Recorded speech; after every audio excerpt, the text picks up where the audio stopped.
Okay, so I'm going to have a conversation now that may make some people very uncomfortable.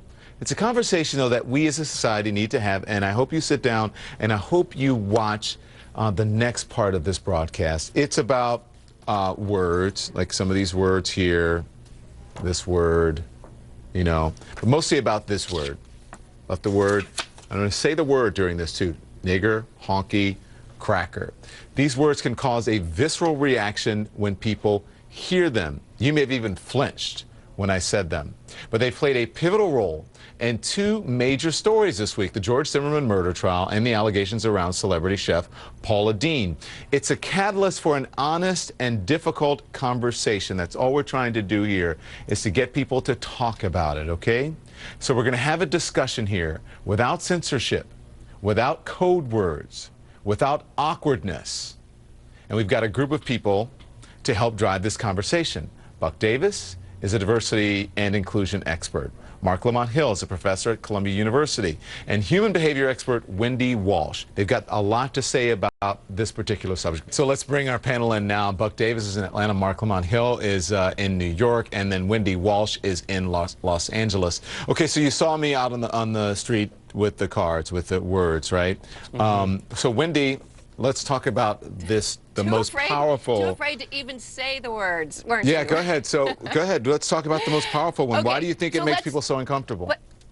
Well, let's talk in general about what a taboo word is, okay? So it's a word that's been socially prohibited, and it tends to be prohibited both individually and institutionally. It's policed by authorities who literally punish people who use it, like we're seeing with Paula Deen, and maybe even in the courtroom, with the Zimmerman courtroom. So the taboo words are out there, but the thing that helps them retain their power, Don, is their non-usage. So the more they become taboo, the more they keep their power, and we get even more nervous about using them. Of course, now we're seeing a word, specifically the N-word, that is having different contextual uses. Different populations are using it in different ways. It may not have anger. So behavioralists are having, or people who research this, are having a hard time determining harm by the usage, and that's the main thing. Can we determine harm? So Wendy, listen, I said the word, and you said the N-word. Do you think it's different? Like, do you have trouble saying that as a white woman? Yeah, and you know, I think you and I had this conversation on the phone last week, is it because my children are biracial, and they're young, and they're trying to figure out how to use words, and they have friends of many different ethnicities, of course. My 10-year-old said the other day, well, Mom, if you're not allowed to say the N-word, but Daddy is, what's the rule for me? So what do you tell a multiracial child? Yeah. Okay, so and I didn't Marc, really have a good, clear answer. Marc, so do you think we hurt ourselves by not using these words? Because I have to tell you, when I was researching this, you saw the SNL clip, right? And they said, you know, he goes nigger, and then the guy, and he does it. I've watched the Jeffersons, and they would say, you know, you remember back, what was the saying that they used to say? Nigger, please. Like. Yeah. They said that on television in the 70s, but we can't say it now. But black people said it because we moved into this post-racial ideology, this colorblind ideology that says if we don't talk about race, if we don't name race, if we don't speak certain racialized terms, and somehow the world will be racially better, and it's simply not true. I don't have a problem with a sitcom or with you as an esteemed journalist using the N-word in context because it has explanatory value. Do I think that white people should be using it? Absolutely not. Do I think someone with a biracial son should be confused about this? Absolutely not. I always find it remarkable that white people find the N-word usage such a complicated puzzle. It's not that complicated. Just don't use it. You just have to accept. You just have to. Well, let me finish the thought though. You just have to accept that there are some things in the world, just at least one thing that you can't do that black people can, and that might just be okay. Wait, I'm not talking about me. Wait.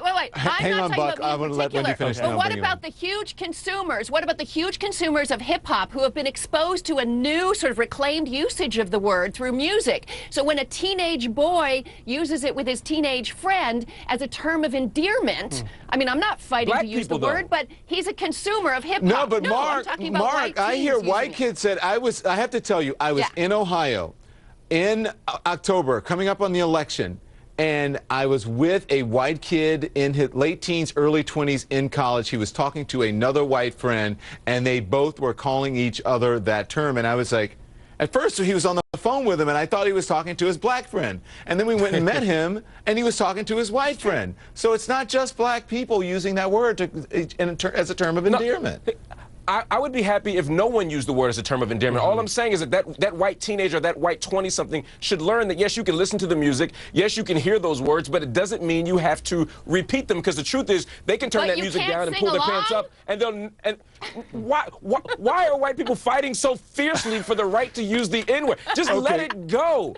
I know one white person who's fighting fiercely to have a say in this, and that's Buck Davis. So Buck, go ahead. I have trouble comparing those words, Don, because you can't compare the stories behind those words. So let's take cracker, for instance. If anybody calls me a cracker, big deal. There's no power associated with it. You call me a honky, there's no privilege, no power associated with it. Now, if generations of my people had been systematically, categorically discriminated against, and some of them lynched while mobs of people screamed, "Kill the honky," "Goodbye, cracker," that would be different for me.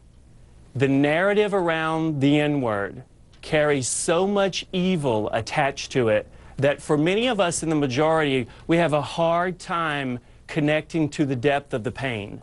That word has been used to demoralize, dehumanize, to paralyze, and sometimes kill groups of people. And from what I know from my friends and family who are people of color around the country, when they hear that word, it cuts to the bone.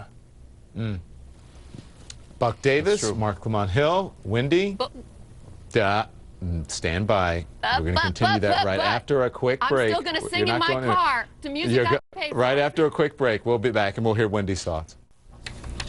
Okay, so let's bring back our panel now. Buck Davis, Atlanta, Marc Lamont Hill in New York, where I am, and then Wendy Walsh is in Los Angeles. So Wendy, you know, when you said that, you reminded me of the Chris Rock skit where he's talking about when he's with his white friends, and the rap song is on, and when he gets to the part for the N-word, they're like, nah, nah, and then they start whispering, and he goes, I know when they're in their car alone or they're home alone, they're screaming it to the top of their lungs. You're still going to sing along and say the word. Why you think that's okay?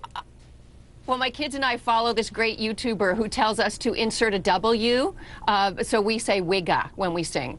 But that's our way of doing it. But let me tell you this, we have to think about context here. We're talking about specifics of one word, but let's talk about taboo words in general. The one that hurts me the most, by the way, is the C word. Right. But when people say it, it illuminates to me what it tells me more about them than me. But we have to consider, you know, if beauty is in the eye of the beholder, then the power to harm is in the ear of the listener. And the truth is, the most dangerous thing about a racist culture is not individual acts of discrimination that happen. It's actually an overall, an internalized, psychological, internalized sense of feeling less than in a culture because of how media may portray things. So if you're walking around with this internalized sense because you look at every magazine and it's got people that do not look like your family on the covers, then of course, when you hear that word, there's more chance it will feel more painful. I'll tell you, Don, I think one of the reasons why so many people are unnerved because Paula Deen admitted to saying that she said the N-word is because I think a lot of white people are still using the N-word. And if you're calling her racist because she admitted to saying it a long time ago, and if you don't say it, then I'm not talking to you. But if people, I think people are rattled because if you're calling her racist because she admitted to saying it, then you are calling me a racist because I'm still using it, and that's what is lighting a fire, I believe, for a lot of Americans who don't want to hear that they're maybe using words that are associated with racism. And I think you're right about that, because when we had this discussion, when we talk about Paula Deen, there are people immediately, because you're just telling the story and having a conversation around it, immediately on social media calling you a reverse racist. And I always say there is no such thing as a reverse racist. That would mean that you're fair to everyone. And you can be, there's no such thing as reverse racism. You're a racist. But just by having that conversation, I think you're right. But here's what I have to say. If you listen to people who support Paula Deen or who don't, their problem is really not with the N-word that she said a few years ago. Their problem is with her seemingly not understanding the cultural references and what is wrong with what she did, and wanting to us, seemingly by coming on television, to feel sorry for the position that she's in and not to feel sorry for her. And people are feeling sorry for her actually because she's so ignorant about what she's not understanding about It's the whole also a situation. contradiction of her brand. She is a brand of comfort. She is nurturing. She is nice. She's fun. She's loving. And Yeah. then for us to hear her say that and not really take full responsibility and be remorseful about it, it's Yeah. really shocking for us. Okay. Hey, listen. It's shocking so, for some of us. For some of us, okay. Okay, yes, shocking No. for some people. Right. Go ahead, real quickly. Go ahead, Mark. No, this is exactly what I expect, though, from someone like Paula Deen, because her whole brand is built on the cultural legacy of black folk and black labor and black work. She's just exploiting it and making money off of it. In other words, treating us like the N-word. So I'm Yeah. not surprised at all, and that's the problem. There's always a relationship between what people say and what they do, and that's why the Okay. N-word troubles me so much when white folk use it. Okay, I have to say this, and listen, I don't think that Paula Deen should, I'm saying my personal opinion on CNN as an anchor. I don't think Paula Deen should be fired. I think that it should be, the marketplace should decide. If you don't like Paula Deen, then you shouldn't buy her products. I don't think anyone should be marketplace did fired for decide. freedom of speech. Right. Yeah, but the marketplace, not true. No, her I was going to go to bosses break. decide. No, That's not Don, true. Don, the That's not marketplace- true. The marketplace Don. did not decide. Her bosses did. decided. Corporate America decided. People bought her Because they books. thought it was She's bad number business, Don. one. Yeah. Yeah, but they Because thought it was bad business, but it's not bad business if her books are number one. How do they know what the ratings are going to be the next time Paula Deen comes on, unless they give Because her the there's 50 opportunity to million come on people on television Twitter. again? But Because that's, there's 50 that's still million not the marketplace. People on Twitter I hate think it all is. the time. I agree with you, Don. Okay, so listen, stand by. This guy is going to break his rule. He's right here. John McWhirter sitting next to me.